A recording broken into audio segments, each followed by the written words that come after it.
kapulisan, ano po. So, sobrang tuwa ng magulang at saka ng kapulisan natin. Sa time nyo, nangyayari po ito, ano masasabi niyo, sir, sa reaksyon ng kapulisan natin at ng tatay ni Protonel? Pati ako natutuwa, no? Anything we can help our people, it's always an honor for us. It's always a pleasure na ito lang po yung matutulong namin. Alam mo yung mga pulis po natin talagang hirap na hirap. Minsan napapabayaan. So sabi ko, kahit na anong mangyari, hindi namin kayo papabayaan. Yun po yung gusto namin.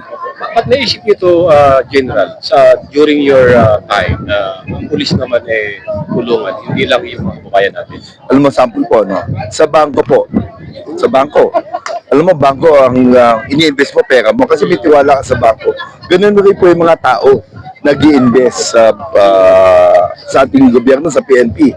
But remember, sa atin, pagka ang bangko, sinabi mo, meron kami mga tawag dyan, mga kumukuha, nangungupit sa bank teller, walang may tiwala dyan, di ba? Ganun rin sa mga pulis natin. Ang nakikita lang natin, puro mali. Ang gusto natin, mga pulis natin, puro tama. Kaya namin kasi na tinutulungan. At mawala kayo ng tama, hindi namin kayo papabayaan. Maluha-luha, General, si Protonel, dahil first time naramdaman niya, ganito pala ang pakiramdam ng pulis na tinutulungan. Nako, mas marami pa ho kami nagtutulungan dyan, lalo na may mga sakit. So many people na talagang dying right now. Nabanggit ko, sir, yun yung dialysis. Anong nyo rin ba at pipilitin yung matapos ko itong dialysis center na programa nyo? Meron na po kami. Ang ginagawa lang namin, pinagpapatuloy lang namin sa lahat ng regions. Ayun sa bawat region. So, General, thank you po. maraming salamat. Maraming salamat po. Merry Christmas po. At mensahe niyo po sa mga Batanggenyo na first time yung nakarating dito, sir. Nako. Ilang beses na pala. Dito po, sa Bagong Pilipinas, ang gusto ng pulis, kasama sa Batangas, ligtas kayo. Maraming salamat. Bagaman malungkot na nawala ka ng bike, pero eto ngayon may sarili kang bike galing sa Philippine National Police. Siyempre, napakasaya namin bilang sa aming mag-asawa na yung bahay na nadala ng kalamidad, ito na, buo na ulit ang bahay at maaari na namin tiran. Sa pakiramdam, sobrang saya namin na hindi namin may paliwanag. At yung pagpapasalamat, kung paano na kami magpapasalamat sa aming kapwa pulis na tumulong sa amin. Yun lang, at talagang napakasaya nito. Bilang magpapasko, napakalaking biyaya nito. Ito ay isang pangarap na ako para sa akin. Dahil ito ay pangarap na bahay namin, mga asawa. Ayun, no. Ma'am, alam niyo ba na bibigyan kayo talaga ng kapulisan ng mga bahay o kailan niyo lang nalaman?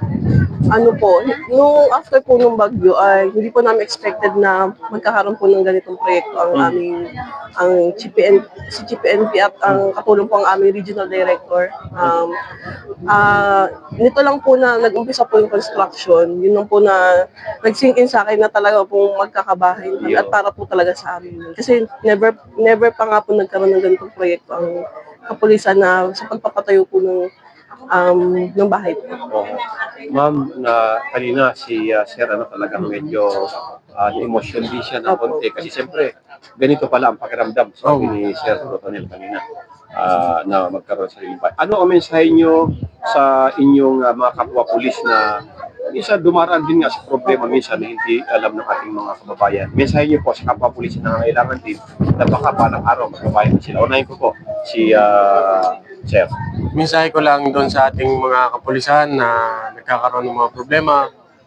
Tulad nga ng sabi ni Sir, ni Chief PNP Marvel, merong laging tutulong na kapulisan. Kaya yung mga nagkakaroon ng problema, huwag mawawalan ng pag-asa. Dahil may malalapitan at malalapitan tayo pagdating sa PNP. Ayun. Ma'am, kayo rin. Ilan na po anak niyo, ma'am, ni Sir? Ito pa lang po, magkakaroon na ng pangalawa po. Ayun, kaya tama sa bagong bahay. Opo. Bagong bahay, bagong buhay. Opo. Ma'am, oo. So, nakakatawa yung sinabi ni Sir kanina, no? Ng inyong mahal na asawa. May sariling bahay, may asawa, may anak. Buong pamilya.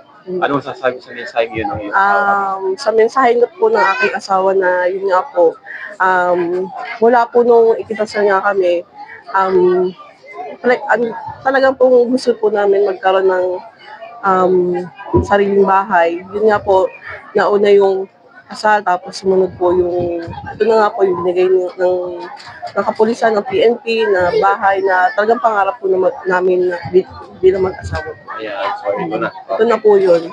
Ayan. So, Maraming salamat po sa PNP, sa ating Chief PNP at sa aming Regional Director at sa lahat po na bumubuo ng police Propo A. Calabarzon. kasi Provincial Opo, Director, si PD po, Jack si Malinaw. PD Jack Malinaw na talagang naging punong abala po dito sa proyekto. Ayan.